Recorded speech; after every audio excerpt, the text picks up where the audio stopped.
আমি একজন বিপ্লবী। জীবনের যৌবনের শ্রেষ্ঠ সময়গুলো আমাকে কারাগারেই থাকতে হয়েছে। দীর্ঘ প্রায় 10টি বছর বিভিন্ন মেয়াদে আমি কারাগারে ছিলাম।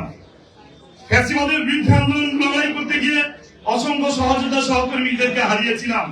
গণঅভ্যুত্থানে 1400 শহীদের রক্তের সাথে বেঈমানিকে বিশ্বাসঘাতকতা করে এই দেশে কেউ টিকে থাকতে পারবে না। এই ছাত্র জনতাকে আর কমানো যাবে না। এখনো সময় আছে। আমি বলবো আপনারা ফিরে আসুন গণতান্ত্রিক ধারায়।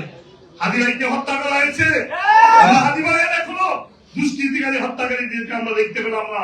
এই সরকার গ্রেফতার করেছে। সরকারও কিন্তু গ্রেফতার করেনি। কিসের জন্য করেনি?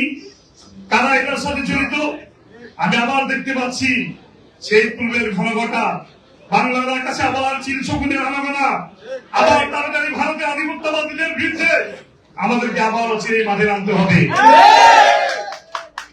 দিল্লিতে আমরা দেখেছি স্বৈর শাসক। আমি সব শাসনামলেই কারাগারে ছিলাম। বিএনপি বলেন, বিএনপি করেছি, তারপরে বলো জেলে ছিলাম একসময়। আওয়ামী লীগের শাসনামলে ছিলাম। আমি সব শাসনামলে দেখেছি।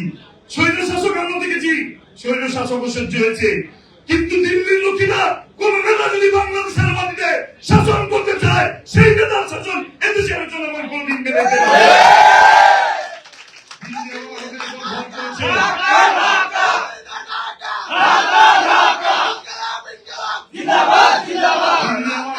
ভর করেছে 1400 ছাত্র জনতার গণঅভ্যুত্থানের মধ্য দিয়ে কিন্তু আমরা এই দিবসটি পেয়েছি। আছে কথা বলার অধিকার পেয়েছি। আমরা যদি দেখি বর্তমান শাসক গোষ্ঠী আবার সেই একই কায়দায় একইভাবে সেই ফ্যাসিবাদের ভূমিকা অবতীর্ণ হয়, তবে আপনারা ইনশাআল্লাহ আবার রাজপথে নেমে আসবো। আপনাদের পতন ঘটানোর জন্য আমরা বেশি সময় নেব না, কিন্তু ইনশাআল্লাহ আজ আহ্বান করবো আপনারাও গণতান্ত্রিক অধিকার ফিরিয়ে দিন।